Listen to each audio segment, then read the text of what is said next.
2025년 이란과 이스라엘의 전면전 위기 속에서 세계는 또다시 미사일이냐 평화냐의 갈림길에 섰습니다.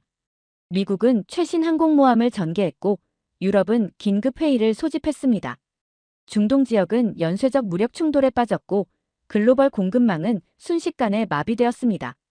단 7일 만에 나토는 무기 체계를 재조정했고 중동은 전략을 수정했습니다. 그리고 유럽 대표는 이렇게 말했습니다. 이 나라는 전 국민이 전사인 유일한 나라다. 그 중심에 있었던 단 하나의 나라, 그 이름은 대한민국이었습니다. 저는 마이클 카터, 전직 미 해군 정보장교입니다. 20년 동안 중동, 아프가니스탄, 동유럽 등지에서 수백 건의 작전을 계획하고 분석했어요. 제 인생 대부분은 지도를 펼치고 위성 영상 위에 붉은 점들을 찍으며 살았습니다. 적이 어디서 출몰할지, 어떤 무기가 효과적인지, 어떤 방어체계가 실패할지를 판단하는 것이 제 일이었죠.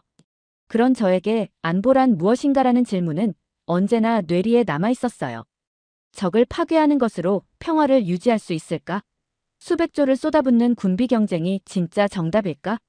전장은 제가 매일 들여다보는 현실이었지만 평화는 한 번도 제 눈에 잡힌 적이 없었거든요.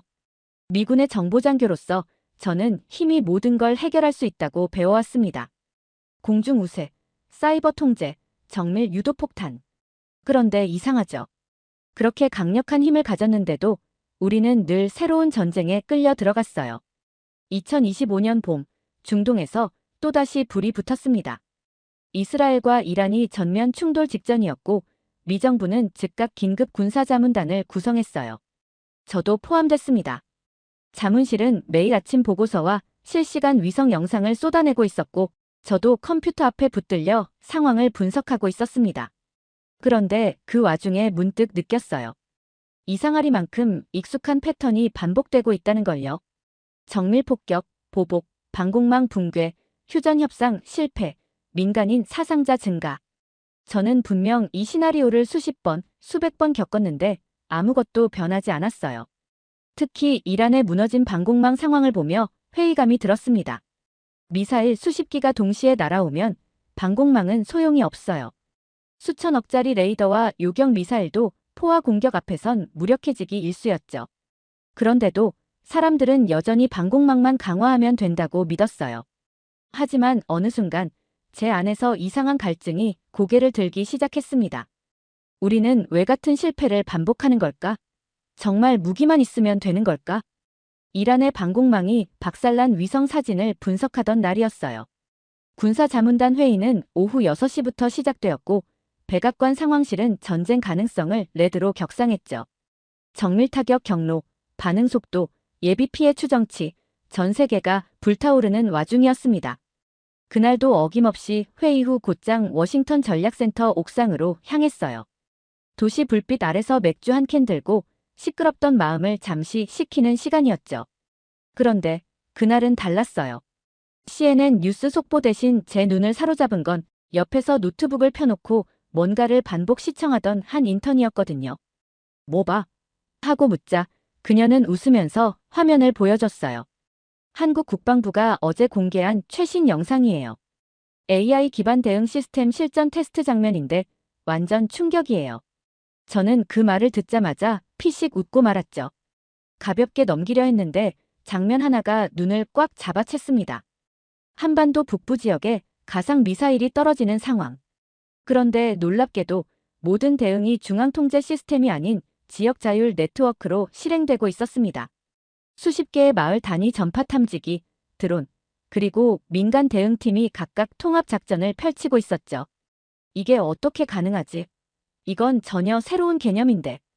AI와 실시간 연동된 대응 드론이 위험 목표를 향해 올라가고 동시에 마을 방송으로 비상 안내가 흘러나왔어요. 미사일은 실제 없었지만 그 대응 속도와 조직력은 마치 실전 같았어요. 이 영상을 제작한 국방과학연구소의 이름을 검색해보니 놀라운 수치들이 눈에 들어왔습니다. 세계 6위 수준의 방산 수출국, 미사일, 포병, 방공체계 등 전 부문에서 완전 독자 기술 확보. 저는 갑자기 궁금해졌어요. 이 시스템은 누가 설계했을까? 왜 이 나라만 이런 식의 구조를 갖게 됐을까? 그리고 정말로 유사시 이 시스템이 작동할까? 다음 날, 저는 그 영상의 출처를 따라 국방과학연구소에 공식 질의서를 보냈습니다. 그리고 동시에 제 비서에게 말했죠. 한국으로 가는 비행편 알아봐. 가능한 한 빨리. 비행기표는 이틀 만에 끊어졌습니다. 출장은 아닌 완전히 사적인 방문이었어요. 워싱턴에서 서울까지 14시간짜리 여정. 저는 그 시간 동안 계속해서 한국의 국민 자율방어 시스템에 대해 정리해봤습니다. 논문도 읽고 관련 기사도 찾아보고 영상도 되돌려봤죠. 그런데 이상하리만큼 마음 한구석이 불편했어요. 막연한 감정이었죠. 군사력, 정보력, 세계 외교력까지 모든 면에서 우리는 넘버원이었다고 믿었어요. 그 믿음은 제가 군복을 입고 지냈던 20년의 자존심이기도 했고요. 비행기 안에서 옆자리에 앉은 60대 한국인이 말을 걸어왔어요. 미국 출장 후 귀국하는 기업인이라고 하더군요. 한국 처음이세요? 라는 질문에 고개를 끄덕였고 그가 이어서 말했어요. 요즘 한국 많이 변했죠. 그 말을 듣는 순간 저도 모르게 코웃음을 쳤습니다. 그분은 잠시 웃더니 말했습니다. 예전엔 미국 출장 가면 우아했는데 요즘은 한국 돌아오면 이제 숨 좀 쉬겠네 싶어요. 그 말에 입을 다물 수밖에 없었어요. 뭔가 가슴을 콱 누르는 느낌이 들었거든요. 하지만 동시에 저 깊은 곳에서 이상한 방어 기제가 작동하기 시작했어요. 아무리 준비된 시스템이라도 미국만 못할 거라고 확신했거든요. 서울에 도착한 첫날, 저는 국방과학연구소의 초청을 받아 기술 브리핑을 받게 되었어요. 브리핑을 맡은 실무 책임자는 30대 중반의 젊은 여성 연구원이었습니다. 군 출신도 아니고 민간인 박사 출신이라더군요. 저는 속으로 정말 이게 최선인가? 라는 생각까지 했습니다. 미국 같았으면 상상도 못할 일이었거든요. 안보라는 건 가장 보수적이고 철저한 질서 속에서만 성립된다고 믿었으니까요. 하지만 그녀는 놀랄 정도로 차분했고 동시에 자신감에 찬 어조로 말했어요. 우리는 인간이 가장 먼저 움직이는 구조를 설계했습니다. 적보다 먼저 움직이는 건 기술이 아니라 마음의 준비라고 생각했어요. 그 말은 일종의 도발처럼 들렸습니다. 저를 포함한 서구의 군사 전략이 모두 느리고 낡은 체계라고 말하는 것처럼 느껴졌거든요. 그래서 저는 곧바로 질문을 날렸습니다. 그런 이상적인 시스템이 전시 상황에서 실제로 작동할 수 있다고 보십니까? 그녀는 대답 대신 노트북을 열고 한 영상을 틀었어요. 그녀가 보여준 영상은 시작부터 달랐어요. 미국의 군사 브리핑과는 차원이 다른 구조였죠. 딱딱한 데이터 시각화도 AI 구동 그래프도 없었어요. 서울 외곽의 한 고등학교. 사이렌 소리와 동시에 학생 전원이 침착하게 가방으로 머리를 보호하고 지정된 통로를 따라 운동장으로 이동했어요. 누가 소리치거나 혼란을 일으키는 장면은 전혀 없었습니다. 그녀가 조용히 말했습니다. 이건 서울시 교육청에서 정기적으로 시행하는 학교 재난 대응 훈련이에요. 초중고 다 포함돼요. 할 말을 잃었습니다. 미국은 이런 거 안 하거든요. 민간인에겐 늘 전시 행동 요령 안내책자 한 장으로 끝이에요. 사실상 무력한 방관자나 다름없죠. 이어서 보여준 영상은 더 충격적이었습니다. 지방 도시의 아파트 단지. 엄마와 초등학생 아들이 손잡고 단지 앞으로 모여들었습니다. 이건 실제로 경기도 여러 지자체에서 열리는 주민 참여형 재난 체험 행사예요. 정기적으로는 어렵지만 연일 2회씩 소방서랑 협업해서 열어요. 특히 아이 있는 집은 참여율이 꽤 높아요.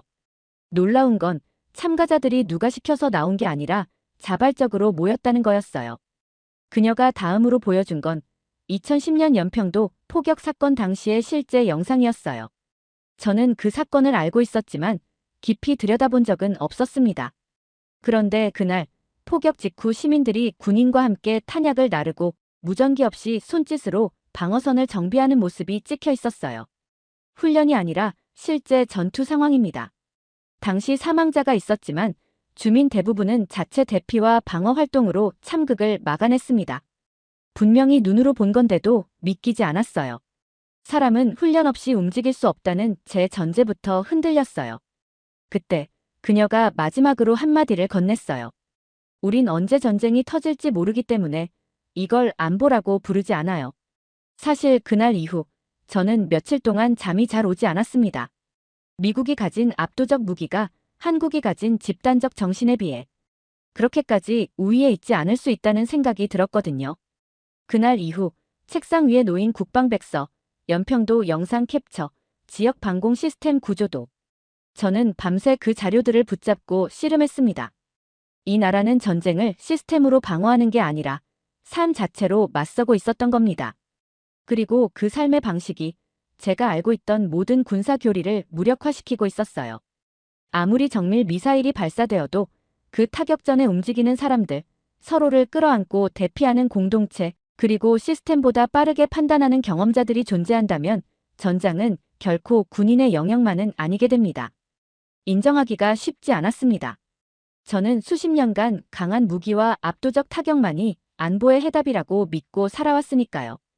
국방 예산의 효율성과 성능 중심의 전략. 그것이야말로 최고의 방어책이라 여겼습니다. 그런데 지금 이 조그마한 나라가 그 모든 것을 인간의 연대와 기억, 훈련된 시민의식 하나로 거슬러 올라가고 있는 걸 보고 있자니 내면의 자아가 거칠게 저항하기 시작했어요. 그렇다고 발길을 돌릴 수는 없었습니다. 이미 너무 많이 받고 이제 와서 모른 척하며 돌아간다면 그건 제 일생에 남을 비겁한 도망이었을 겁니다. 그래서 결심했습니다. 서울 한복판이 아닌 실제로 그 시스템이 작동하고 있는 지방 현장에 직접 들어가 보기로요. 훈련이든 실전 연습이든 보고 듣는 걸 넘어서 겪어야만 이 나라의 진짜 강함이 뭔지 알 수 있겠다는 생각이 들었거든요. 강원도 산간지대 해발 800m의 작은 마을. 처음 도착했을 때 저는 솔직히 조금 실망했어요. 눈앞에 펼쳐진 건 오래된 중학교 건물과 인근 주민센터, 그리고 조립식 주택 몇 채뿐이었죠. 저를 맞이한 건 허리 굽은 마을 이장이었어요. 미국 분이라면서요? 오느라 고생 많았겠어요. 그분은 평범한 노인이었지만 말투엔 느긋함이 있었고 눈빛엔 특유의 긴장감이 배어 있었습니다. 첫날부터 예행 시나리오 훈련에 참여하게 됐어요. 1단계 대응 발령, 주민안전관리본부 연결, 각 반별 확인하세요. 저는 순간 당황했어요. 제 주변 모두가 당연하다는 듯 움직이고 있었거든요. 동네 초등학교 운동장 한켠에 마련된 임시 지휘본부. 학생들은 각 반대피 인원수를 스마트폰으로 입력하고 있었고 어르신들이 무전기로 각 통신망을 확인하고 있었어요. 행사 같은 건 아니죠? 마을 이장이 고개를 끄덕이며 말했습니다. 재난 대응 시범 훈련입니다. 행정안전부랑 연계된 실제 시스템이에요. 이어진 장면은 더욱 인상 깊었습니다. 중장년 여성들로 구성된 통반장이 인근 독거노인 가구를 확인하며 직접 안부 전화를 돌리고 있었어요. 대피소로 쓰이는 학교 강단엔 이미 이재민 가상 인원 명단이 벽에 붙어 있었고요. 이거 누가 지휘하는 겁니까? 군인도 안 보이는데요? 이장은 웃으며 말했습니다. 여기선 각 반장, 통장, 자율방범대, 노인회, 여성회가 역할을 나눠서 운영합니다. 사전에 정해진 매뉴얼이 있어서 각자 해야 할 걸 알아서 해요. 저는 미국식 명령 체계에 익숙했기에 처음엔 이게 제대로 된 대응 방식인지 의심스러웠어요. 하지만 시간이 지날수록 그 우려는 사라졌습니다. 정확한 매뉴얼, 반복된 훈련, 공동체 중심의 신뢰 체계. 한국식 민간 대응 시스템은 상향식 모델이었고 그 속에서 주민들은 행동 주체로 움직이고 있었어요. 이게 진짜 가능해? 한순간에 제가 구축해온 군사 이론이 송두리째 흔들리는 기분이었어요. 동시에 자존심이 또 한 번 무너졌죠. 왜냐하면 이 시스템은 단 한 명의 천재가 설계한 게 아니라 전 국민이 함께 쌓아온 경험의 총합이었거든요. 그날 저녁 주민들과 함께 마을 회관에서 저녁을 먹었습니다. 된장국, 멸치볶음, 김치, 소박했지만 따뜻했어요. 여긴 아직도 싸우는 거네요? 제가 그렇게 묻자 모두 조용해졌어요. 그러고는 한 아주머니가 조용히 대답했습니다. 우린 싸우는 게 아니고 지키는 거예요. 그 말이 심장을 때렸습니다. 소중한 걸 지키기 위해 살아내고 있는 거였어요. 그것도 하루 이틀이 아니라 수십 년간 반복하며 체화한 방식으로요. 그날 밤 혼란에 빠졌습니다. 이 시스템은 이해하려고 해도 논리적으로는 풀리지 않았어요. 하지만 분명히 작동하고 있었죠. 그리고 그 작동의 동력은 군사력이 아니라 사람의 책임감과 역사에 대한 기억이었어요. 공기가 유난히 차가웠던 서울의 어느 날, 미팅을 하기 위해 숙소에 나와서 지하철을 향해 걸어가는 중이었죠. 머릿속은 복잡했어요. 이 나라는 진짜 전쟁을 두려워하지 않을까? 수많은 데이터를 돌리고도 여전히 그 질문엔 답이 없었어요. 그런데 그 순간 내 눈앞에서 아주 뜻밖의 장면이 벌어졌습니다. 횡단보도 신호가 바뀌려는 찰나 종이박스를 가득 실은 손수레를 끄는 한 어르신이 도로 중앙쯤에서 주춤했어요. 수레 위 박스가 흔들리더니 와르르 쏟아져 버린 거예요. 종이, 책자, 신문지, 각종 폐지가 도로 위에 흩어졌고 그 어르신은 당황한 듯 허리를 숙이려다 중심을 잃고 옆으로 비틀거렸죠. 출근길이 한창 붐비는 시간대였고 뒤쪽에서는 직장인들이 바쁘게 걷고 있었어요. 본능적으로 위험하다는 생각이 들었죠. 신호가 곧 바뀔 텐데 어르신은 길 위에 혼자 남게 되는 상황이었으니까요. 하지만 놀라운 일이 벌어졌어요. 우산을 접던 젊은 직장인이 다가가 종이를 한 움큼 모았고 커피를 들고 가던 여성도 팔을 걷어붙였어요. 교복 입은 학생들, 오토바이를 타고 가던 배달기사, 모두가 달려들어 몇 초 만에 흩어진 종이들을 다시 수레에 실어 올렸습니다. 무심한 듯 보였던 도시가 그 순간만큼은 하나의 공동체처럼 움직이고 있었어요. 그런데 더 놀라운 건 그 다음이었어요. 신호등이 파란불로 바뀌었는데도 차들은 단 한 대도 움직이지 않았어요. 우회도, 경적도, 클락션도 없었어요. 운전자들은 그저 조용히 기다렸어요. 한 SUV 차량 안에선 운전자가 손을 살짝 들어 보이며 괜찮으세요? 라고 묻는 게 보였죠. 결국 어르신의 수레가 인도로 올라오자 주변 사람들은 아무 말 없이 흩어졌고 차들도 조용히 출발했어요. 누군가의 위기였지만 누구 하나 도와줬다는 티를 내려 하지 않았어요. 그건 이들에게 특별한 행동이 아니었어요. 그냥 그렇게 사는 거였던 거죠. 그 장면은 내 사고를 완전히 바꿔놨어요. 한국의 억제력은 단지 무기체계나 군사훈련에서 나오는 게 아니었어요. 이 사회를 구성하는 일상의 시민들이 자연스럽게 위기 상황을 멈추고 책임을 나누는 방식 자체가 이 나라의 생존 전략이었어요. 이 공동체는 전쟁을 무서워하지 않는 게 아니라 함께 버티는 법을 알고 있어서 두려워할 이유가 없는 거라고. 그날 회의를 마치고 나오는 길, 머릿속이 복잡했습니다. 자료나 전략 보고서엔 도무지 담기지 않던 한국의 민낯을 본 탓이었어요. 아침부터 일어난 그 일은 그저 하나의 사건이 아니라 제 사고방식 전체를 흔들어 놓은 단초였죠. 그래서일까요? 저녁이 되도록 아무 말도 하고 싶지 않았고 통역관도 돌려보낸 채 혼자 시간을 보내고 싶어졌습니다. 서울거리는 여전히 바쁘고 복잡했지만 그 안에서 저는 외려 고요함을 느꼈습니다. 평소였다면 그대로 호텔로 들어갔을 테지만 그날은 그저 아무 식당이나 들어가 식사를 하고 싶었어요. 그런 마음이 든 것도 처음이었죠. 그렇게 찾은 곳은 골목에 자리한 작은 식당이었습니다. 현판도 낡았고 간판도 오래되어 잘 보이지 않았지만 그 안에서 풍겨오는 냄새는 묘하게 따뜻하게 느껴졌어요. 자리를 잡고 메뉴판을 살펴보는데 전부 한글이라 살짝 당황했습니다. 그때 제 옆에 앉아있던 중년 남성이 저를 한번 훑어보더니 웃으며 말했습니다. 외국분이세요? 불고기 좋아하세요? 여기 맛 괜찮아요. 저는 살짝 당황했지만 고개를 끄덕였어요. 그는 주인 아주머니에게 대신 말해줬죠. 이분 불고기 정식이요. 반찬도 좀 넉넉히 주세요. 그 상황이 전혀 어색하지 않았습니다. 저는 그가 일부러 돕겠다고 나선 게 아니라 그저 자연스럽게 몸에 밴 태도로 저를 챙겼다는 걸 느꼈어요. 여기선 이런 게 일상인가 하는 생각이 스쳤죠. 식당 아주머니는 반찬을 3번이나 더 가져다 주며 이렇게 말했어요. 혼자 오면 우리가 더 챙겨줘야죠. 멀리서 오셨으면 더더욱. 그 말에선 어떤 계산도 경계도 없었습니다. 그저 같이 밥 먹는 사람이라는 이유로 챙겨주는 마음이 느껴졌어요. 저는 말없이 밥을 먹었습니다. 말이 필요 없었죠. 그들의 배려는 언어보다 먼저 닿았고 그 조용한 친절이 제 마음을 서서히 녹이고 있었습니다. 이 나라는 사람을 무기로 삼지 않아요. 대신 사람을 방패로 삼는다는 걸요. 자기 자신을 앞세우는 대신 누군가를 먼저 챙기고 지키는데 익숙한 사람들. 전 세계가 군비를 늘리고 방어 시스템을 강화할 때 이 나라는 정이라는 오래된 감정 시스템으로 서로를 보호하고 있었어요. 그게 바로 한국이 숨긴 무기였던 거죠.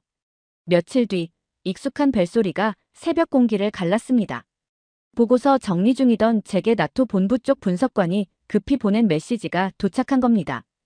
북한이 러시아에 군수물자 공급을 시도했고 남중국해 인근에선 전술훈련 징후가 포착됐습니다. 내용 자체로는 놀라운 게 없었어요. 하지만 그 다음 문장이 문제였습니다. 그런데 한국은 아무 반응이 없습니다. 당황스러웠어요. 보통 이런 상황이면 정치권이 먼저 들썩이고 언론은 가열차게 각국의 반응을 비교 분석하며 국민들은 온라인에서 각종 해석과 불안을 쏟아내기 마련인데 한국은 너무 조용했습니다. 너무 조용해서 오히려 긴장이 높아지는 이상한 역설. 저는 해답을 찾기 위해 시내 주요 신문들을 훑었고 뉴스 포털, SNS, 브리핑룸까지 살폈어요.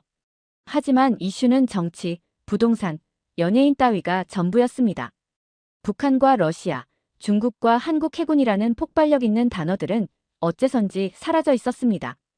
그날 저녁, 저는 우연히 만난 한국 군사 전문 기자와 짧은 대화를 나눌 기회가 생겼습니다. 그에게 물었죠. 이건 정보 누락인가요? 아니면 정부 통제인가요? 그는 이렇게 말했습니다. 둘 다 아니에요. 그냥 알아도 움직이지 않는 습관이죠. 처음엔 무슨 말인지 이해하지 못했습니다. 그는 차분히 설명해줬어요. 한국은 이미 수십 년간 위기 경보를 하루가 멀다 하고 들어온 나라예요. 새삼스럽지 않다는 건 그만큼 훈련이 돼 있다는 뜻이에요. 이 나라는 경고가 아니라 조용한 실행을 기반으로 움직이고 있었습니다. 예정에 없던 출동도, 방송용 사진도, 대국민 담화도 없었습니다. 하지만 제가 놓친 사이 이미 누군가는 출항했고 누군가는 산속으로 들어갔고 누군가는 위성 궤도를 재정비하고 있었던 겁니다. 돌이켜보면 그동안 저는 정보를 공유하자마자 반응하고 조금이라도 이상한 낌새가 있으면 SNS에서 터뜨리는 그런 방식에만 익숙해 있었죠. 하지만 이곳은 달랐어요. 문득 이런 생각이 들었어요. 한국은 몰라서 가만히 있는 게 아니라 알기 때문에 더더욱 일상을 지키는 거구나. 그날 이후 저는 이전과는 전혀 다른 기준으로 데이터를 다시 보기 시작했어요. 예전엔 레이더 출처, 위성 이미지, 통신 감청 같은 외부 신호만 주목했는데 이젠 내부의 조용한 움직임에 집중하기로 했죠. 가장 먼저 확인한 건 부산 앞바다 항로 교통 변화였습니다. 며칠 새 출항한 선박은 거의 없었지만 몇몇 군사물자, 전용 부두에는 일정 간격으로 이동한 흔적이 선명했어요. 그건 드러나지 않게 전개되는 조심스러운 움직임이었고 마치 누가 보더라도 티나지 않게 그러나 틀림없이 움직이고 있는 신호였죠. 한국은 명백히 움직이고 있었어요. 그런데 미국도 일본도 호주도 아무런 전략 전개를 하지 않았습니다. 심지어 유럽은 여전히 러시아 우크라이나 틀 안에서만 반응하고 있었죠. 저는 한국해양청 자료를 복귀하면서 서해 감시망 교체 시점을 추적했어요. 놀랍게도 딱 일주일 전 한국은 서해 중간 지점에 있던 감시 수단 일부를 철수하고 그 위치를 대체할 신형 정찰 드론을 배치했더군요. 이건 우연이 아닙니다. 기존 시스템을 버리는 것은 가장 큰 전략적 결단 중 하나니까요. 그건 기존의 위협을 완전히 다른 방식으로 바라보고 있다는 뜻이었어요. 왜 한국은 누구보다 먼저 조용히 전개했을까? 몇몇 안보 전문가들은 이렇게 설명했어요. 선제 방어예요. 한국은 지금 주변국들의 전개 가능성을 미리 가정하고 그보다 먼저 전선을 그어놓는 중이에요. 현장을 조금 더 들여다보니 말이 아닌 기술이 그걸 뒷받침하고 있었어요. 한국 해군의 대함 탄도탄 요격 실험 기록, 지상 레이더 교체 주기, 민간 항공기 항로 조정 로그, 그리고 전방 지역의 비공식 예비 병력 재배치 계획까지. 외부에선 아무도 이걸 인식하지 못했습니다. 너무 천천히, 너무 일상적으로 이뤄졌으니까요. 독일 베를린 글로벌 안보 전략 포럼. 전 세계 군사, 외교 전문가들이 모인 이 회의에서 가장 뜨거운 주제는 침묵하는 한국이었어요. 첫 발표자는 미국 RAND 출신 전략가였죠. 북한은 러시아에 군수 물자를 보내고 있고 중국은 남중국해에서 전술훈련을 확대 중입니다. 그리고 이어진 질문. 왜 한국은 그렇게 조용한가? 누군가는 그걸 내부 갈등 때문이라고 분석했고, 또 누군가는 미국과의 불화 가능성까지 언급했어요. 하지만 전 아니라고 확신했어요. 그건 의도된 무대응이었고, 이미 끝까지 설계된 억제 전략의 일부였거든요. 그래서 조용히 손을 들고 말했죠. 그들은 이미 반응 중입니다. 단지 우리가 아는 방식이 아닐 뿐이죠. 스크린을 넘기자. 서울의 야경이 펼쳐졌어요. 평범한 도심, 평범한 시민들. 하지만 그 화면 위에 저는 한국의 디지털 방어망을 겹쳐 보여줬어요. 이게 지금 한국이 움직이는 방식입니다. 첫 번째는 예비군 통합 출동 앱. 지금 이 순간에도 800만 명의 전역자가 주기적으로 훈련 알림을 받고 출동 가능 여부를 실시간으로 입력 중이었어요. 평범한 직장인, 대학생, 중년 가장, 택배기사, 공무원까지. 두 번째는 민관 통합 정보 시스템. 지방자치단체와 군부대, 경찰, 소방이 복합 위기 상황 시 즉각 공유 가능한 API를 운영하고 있었죠. 이건 명백한 비군사적 억제력이자 실전 대응 체계를 일상 속에 녹여놓은 방어 네트워크였어요. 세 번째는 전국민 참여형 모의훈련 시나리오. 실제 전쟁이 아닌 재난, 사이버 공격, GPS 교란, 전력망 마비 등 현대전의 새로운 전장에 맞춘 대응 시뮬레이션이 이미 전국적으로 정기 진행되고 있었어요. 영국의 한 정보 분석관이 제게 물었습니다. 그럼 진짜 싸움이 벌어지면 어떻게 되겠습니까? 저는 웃으며 말했어요. 그 싸움은 시작되지 않을 겁니다. 왜냐면 상대가 시작하지 못하게 만드는 게 한국의 방식이니까요. 워싱턴 DC. 자택 서재. 출장을 마치고 돌아온 나는 미 국방부 보고서 초안을 한 문장씩 채워나가고 있었어요. 남중국해 훈련 경보, 북한 러시아 군수 연계, 한국 내부 반응 없음. 그날 새벽, 눈을 감고 떠올렸던 장면들이 있었어요. 종이 수레가 쓰러진 거리, 사람들이 주저없이 달려가던 모습. 늦은 밤 식당에서 건넨 낯선 이의 미소. 그리고 무엇보다 한 청년이 했던 말이 귓가를 떠나지 않았습니다. 불안할 수도 있죠. 그래도 준비하면 덜 무서워요. 나라 전체가 그렇게 작동하고 있었어요. 경보가 울리지 않아도, 뉴스가 나오지 않아도 그들은 조용히 준비하고 있었어요. 이전에 나는 그런 걸 체계 부족이라 오해했지만 지금은 압니다. 그건 전쟁 억제의 다른 방식, 훈련된 평화였다는 것을. 며칠 뒤 국방부 내부 회의에서 한국의 민간 방어 네트워크를 발표했습니다. 예비군 통합 시스템, 지하철 긴급 대응 매뉴얼, 시민 참여형 경계 경보 체계. 지금 이 순간도 내 책상 위엔 한국 지도가 펼쳐져 있습니다. 북한의 군사력, 중국의 해양 전략, 러시아의 에너지 동맹보다 더 오래 시야에 남는 건 그 지도 위를 걷는 사람들, 그리고 그들이 만드는 생존의 질서예요. 정책으로 설계할 수 없는 것, 보고서에 담을 수 없는 것. 바로 그것이 한국의 진짜 힘이었습니다. 두 번째 사연 시작합니다. 1950년. 서울의 거리는 폐허였고 아이들은 맨발로 미국산 구호미를 받기 위해 줄을 서야 했습니다. 그런데 지금 2025년. 그 나라가 달을 도는 위성을 수출하고 있습니다. 미국도 유럽도 심지어 아랍의 왕국들도 줄을 서서 한국의 기술을 사겠다고 말합니다. 어떻게 이런 일이 가능합니까? 구호물자를 받던 나라가 이제는 전 세계를 위해서 내려다보는 나라가 된 것입니다. 유럽 우주전략 고문 토마스 클라인의 박사. 그는 한국 방문 후 자신의 자존심과 신념을 모조리 깨뜨리는 8개의 장면을 목격하게 됩니다. 그리고 말합니다. 나는 한국을 몰랐습니다. 그리고 이제는 두렵습니다. 이 나라는 결코 멈추지 않을 것이기 때문입니다. 대체 무슨 사연인지 오늘 사연 바로 시작하겠습니다. 저는 토마스 클라이네입니다. 독일 본에서 태어났고 지금은 유럽 우주산업협의회의 전략 고문으로 일하고 있어요. 나사와 ESA의 공동기술 자문 프로젝트에 수차례 참여했고 한때는 유럽 우주정책의 방향을 설계하는 남자라고 불린 적도 있었죠. 하지만 이제는 그런 칭호가 무색해졌어요. 그동안 무시하고 지나쳤던 한 나라가 지금 지구 궤도 밖에서 세계를 움직이고 있었거든요. 2025년 2월 한국 정부로부터 공식 초청을 받았어요. 내용은 간단했죠. 한국과 유럽 간 차세대 위성 공동개발 협력 사전 검토. 처음엔 대수롭지 않게 여겼어요. 한국, 위성 기술이야 있겠지만 어차피 부품 대부분은 외국산이겠지. 그게 첫 반응이었죠. 어쩌면 그때까지도 이 나라를 기적은 만들었지만 기반은 부족한 나라 정도로 판단하고 있었던 겁니다. 서독본에 있던 초등학교 2학년 교실.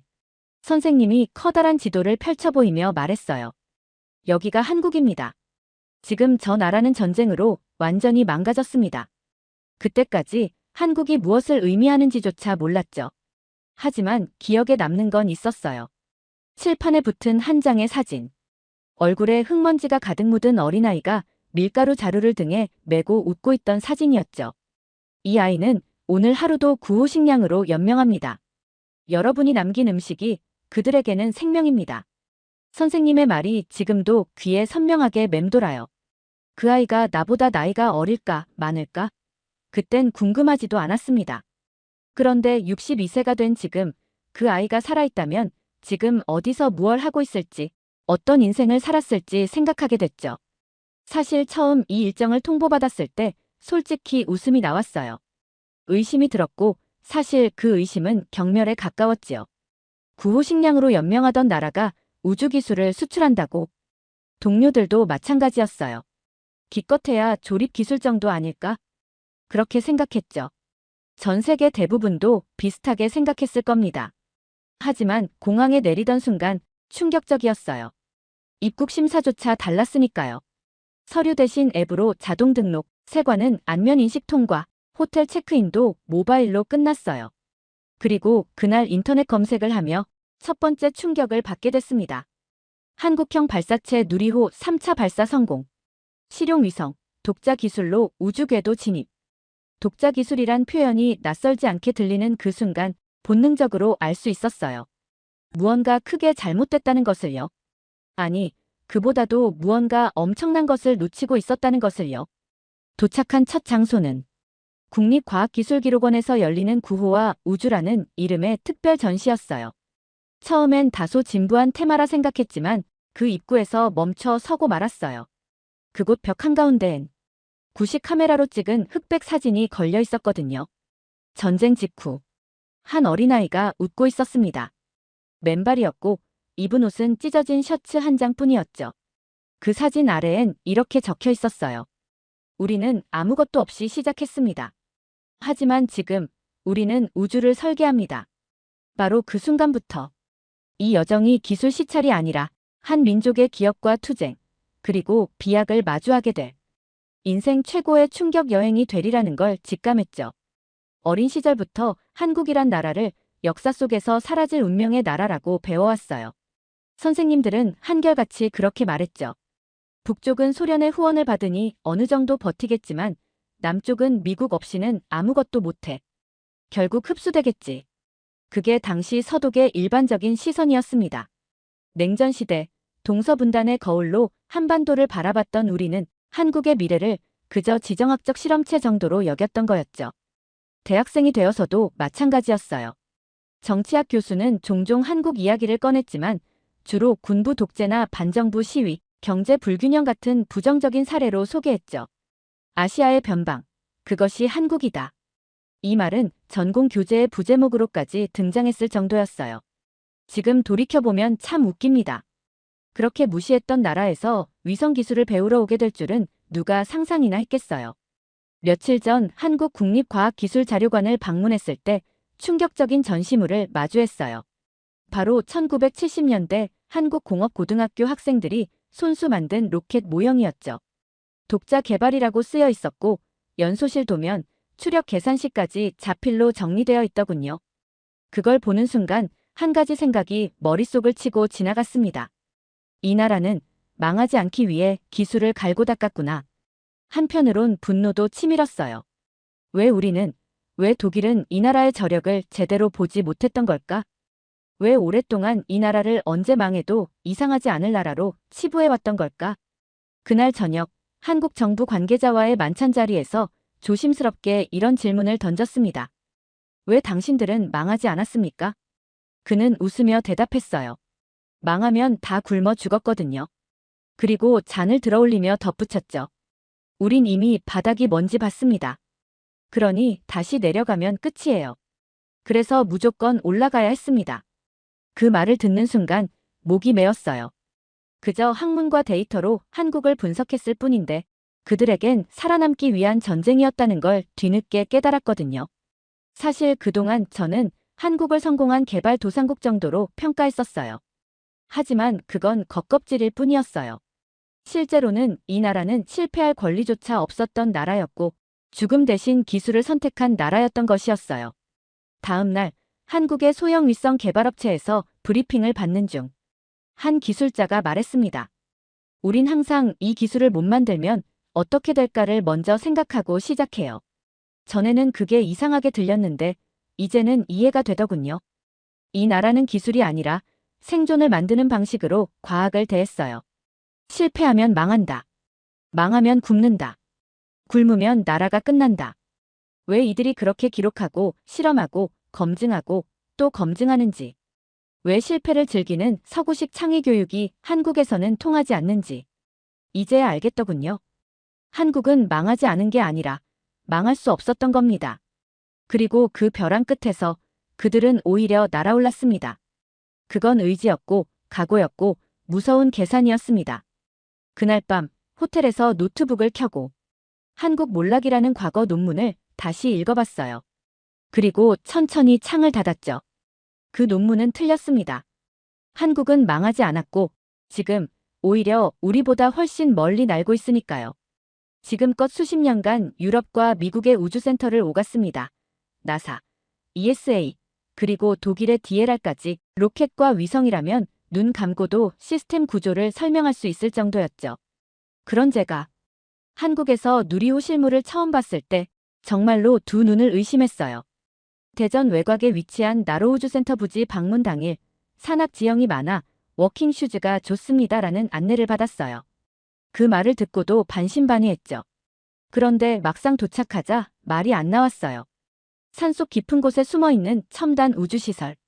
딱 봐도 군사 수준의 보안이었고 도로 하나하나가 로켓 이동을 위한 정밀 설계였습니다. 이쪽으로 들어가시죠.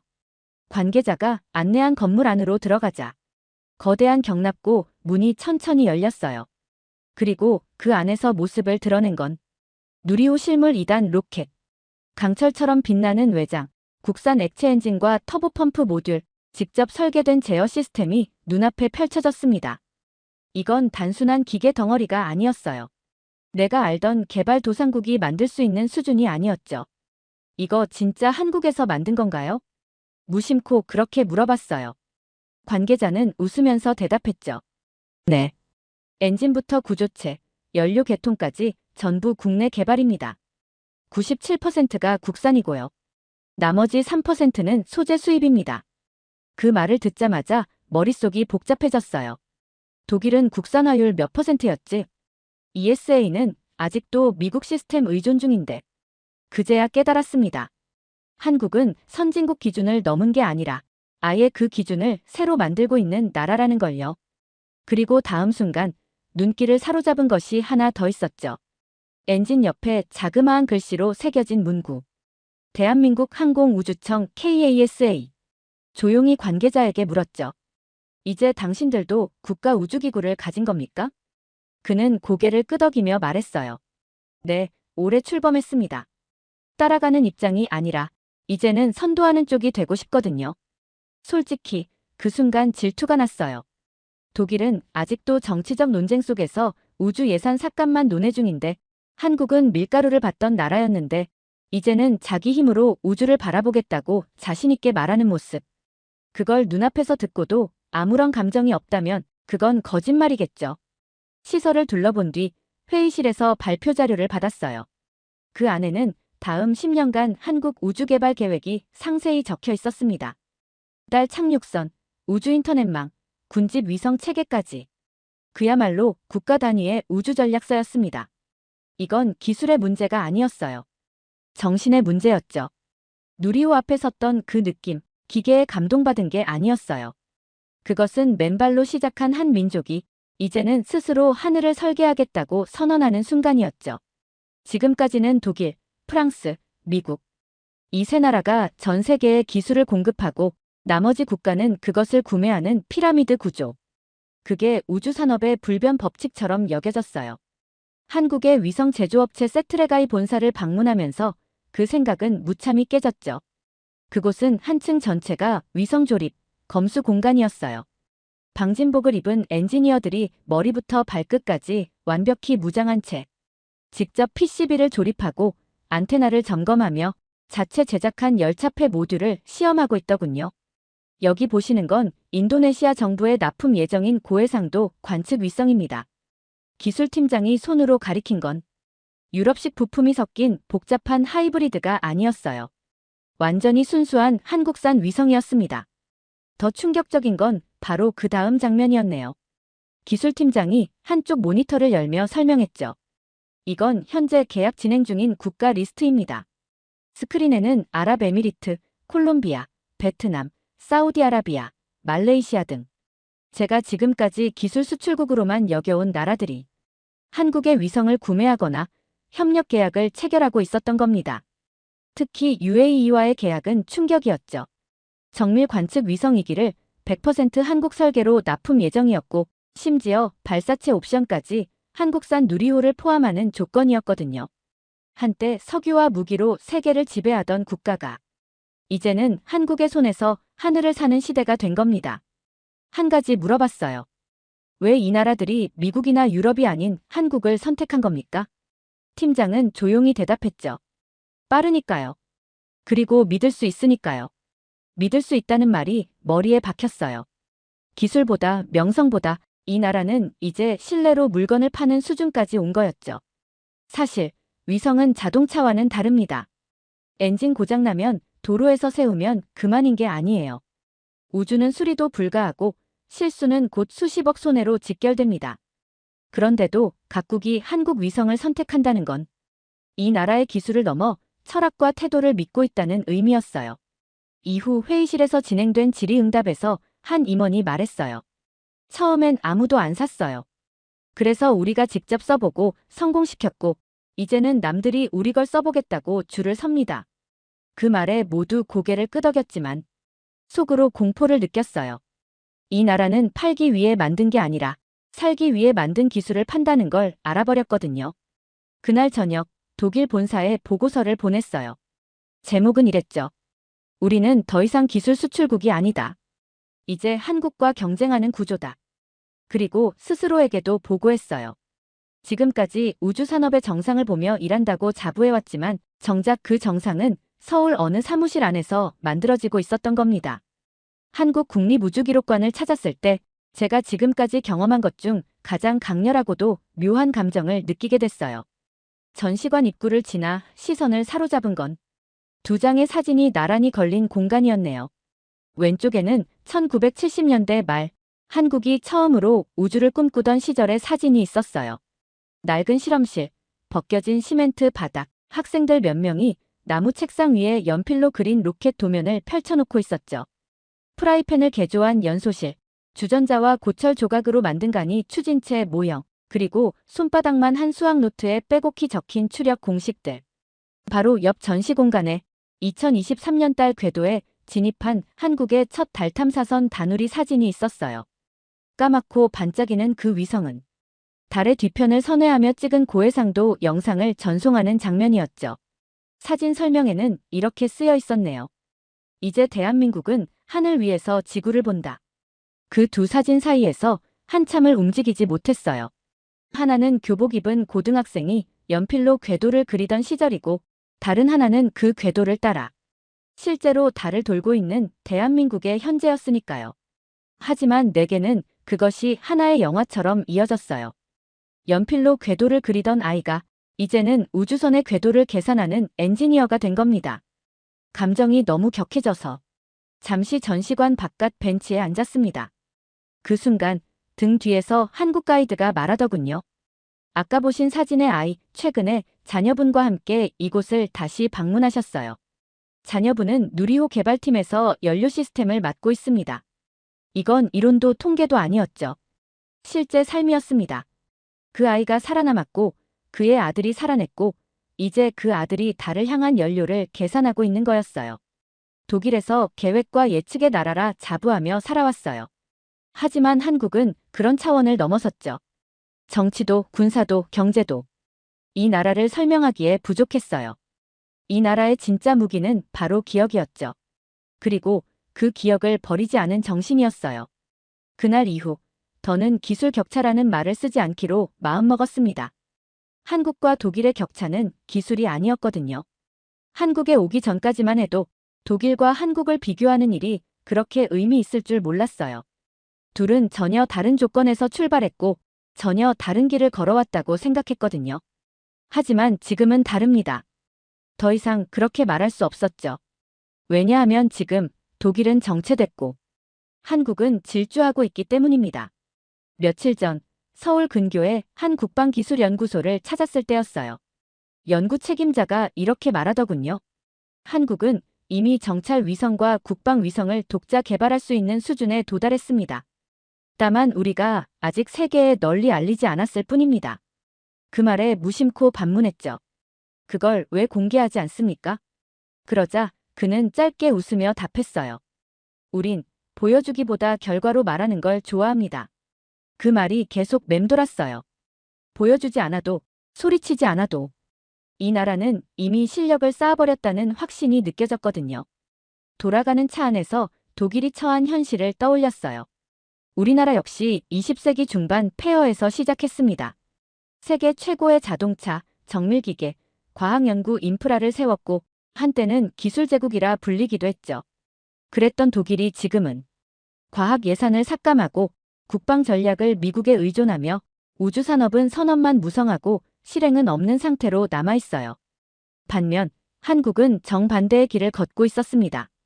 기초과학에 집중하고 예산을 민, 군 융합에 투입하고 민간 기업과 손잡고 기술을 다져가고 있었죠.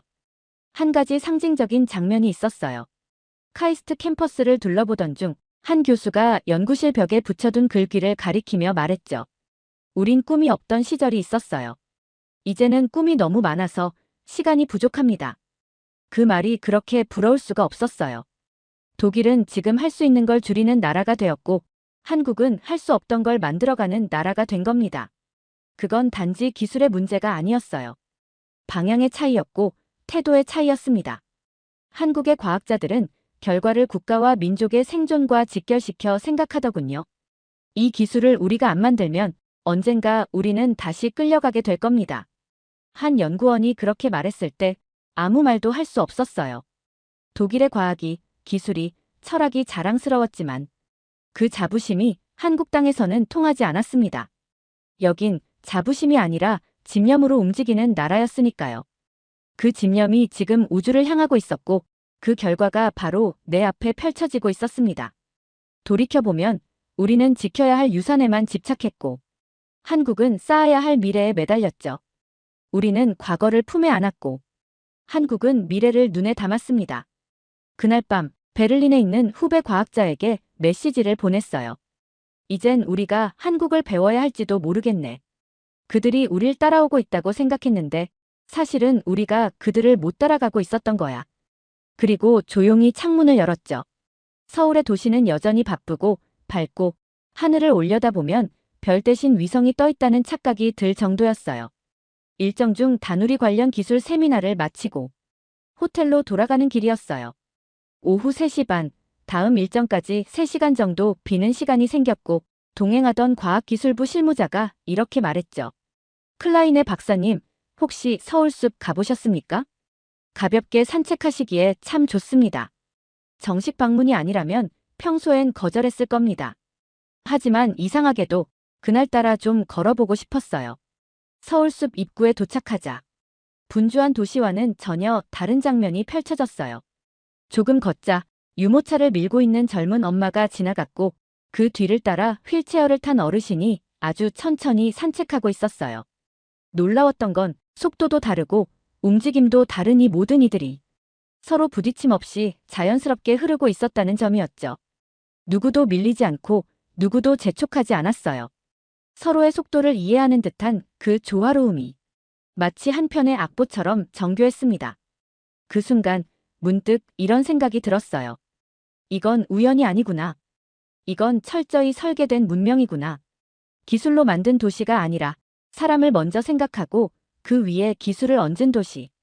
예전 독일에서는 이런 시스템을 만들기 위해 무수한 회의와 분쟁, 예산 다툼이 있었습니다. 우선순위는 늘 경제성이었고 약자를 위한 시스템은 늘 후순위였죠. 그런데 이곳 한국은 약자를 위해 먼저 설계하고 그 위에 효율과 기술을 더 씌운 나라였어요. 길을 건너는데 내 앞에 서 있던 어르신 한 분이 지하철로 내려가는 엘리베이터 버튼을 누르고 있었어요. 약자를 배려해서인지 아주 천천히 문이 열리더군요. 잠시 뒤 엘리베이터 문이 열리자 그분은 말없이 탑승하셨죠. 그 장면이 머릿속에서 잊히질 않아요.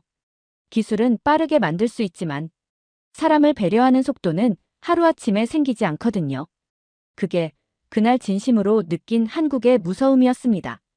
이 나라는 하늘 위에서 지구를 내려다보는 것에 성공한 나라가 아니라 지구 위에서 사람을 가장 잘 이해한 나라였네요. 그리고 깨달았어요.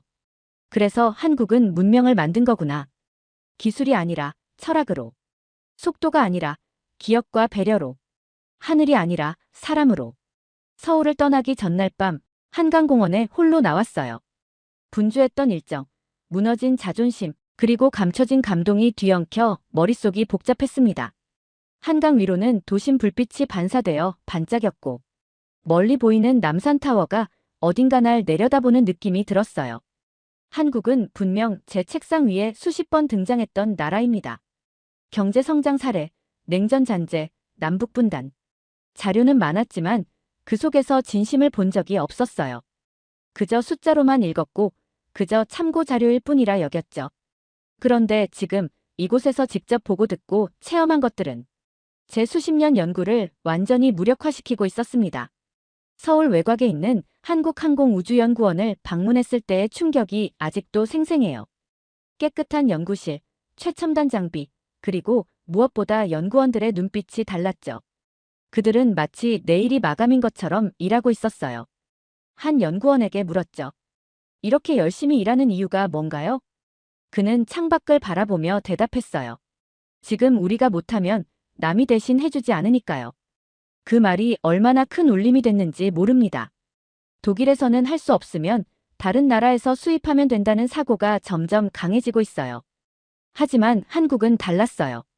우리가 못하면 우린 망한다는 절박함이 아직까지도 남아있었죠. 누리호 발사 관제실 모형을 관람하던 중 한 기술자가 자랑스럽게 설명했어요. 발사 카운트다운 소프트웨어도 모두 국산입니다. 1990년대만 해도 이런 건 상상도 못했어요. 그때는 외국 기술 없이는 아무것도 못한다고 생각했으니까요. 그 말을 들으며 머릿속에서는 독일의 현실이 떠올랐어요. 점점 더 많은 우주 관련 소프트웨어를 외국 기업에 의존하고 있던 우리의 모습이었죠. 차이가 너무 극명했어요. 한국방위산업진흥회에서 만난 전문가는 더 충격적인 사실을 알려줬어요. 우리는 이미 고해상도 관측 위성을 만들 수 있고 그 정보를 실시간으로 분석할 수 있는 AI 시스템도 갖추고 있습니다. 5년 전만 해도 꿈 같은 이야기였어요. 그런 발전 속도에 어떻게 경쟁할 수 있을까? 머릿속은 혼란스러웠어요. 방문 기간 중 가장 인상적이었던 건 한국형 위성 항법 시스템 개발 현장이었어요. 우리 유럽은 갈릴레오 시스템으로 미국의 GPS에 대응하려 했지만 예산 문제와 기술적 한계로 계속 지연되고 있어요. 그런데 한국은 조용히, 그러나 빠르게 자체 항법 시스템을 구축하고 있었어요. 프로젝트 책임자에게 물었죠. 이걸 어떻게 그렇게 빨리 진행할 수 있나요? 그는 간단하게 대답했어요. 우리는 회의를 짧게 하고 결정을 빠르게 합니다. 그리고 실패해도 다시 해보면 된다고 생각합니다. 그 말이 유럽의 현실과 얼마나 대비되는지. 저는 어릴 적 배웠던 독일식 근대성의 신봉자였어요. 합리성, 질서, 단계적 개발, 관료적 절차. 하지만 그 모든 것이 지금 이 순간 한국의 앞에서는 무기력하게 느껴졌어요. 이 나라는 틀을 따라온 것이 아니라 틀을 부수고 만든 기술을 무기로 쓰고 있었던 겁니다. 예정된 모든 일정이 끝나고 한국 정부 관계자와의 마지막 미팅이 있었어요. 기술협력 MOU 서명 직후 조용히 한 가지 질문을 던졌죠. 왜 한국은 우주까지 가려 했습니까? 자원도 없고 땅도 좁고 전쟁 위험도 있는데요. 그는 잠시 침묵하더니 이렇게 대답했습니다. 우린 과거를 너무 잘 기억합니다. 그 기억이 우리를 끝없이 밀어올려요. 그 말에는 굶주림이, 굴욕이, 무력함이, 그리고 그 모든 걸 이겨낸 집단적 기억이 담겨 있었습니다. 비행기 안에서 보고서를 마무리하며 부끄러웠어요.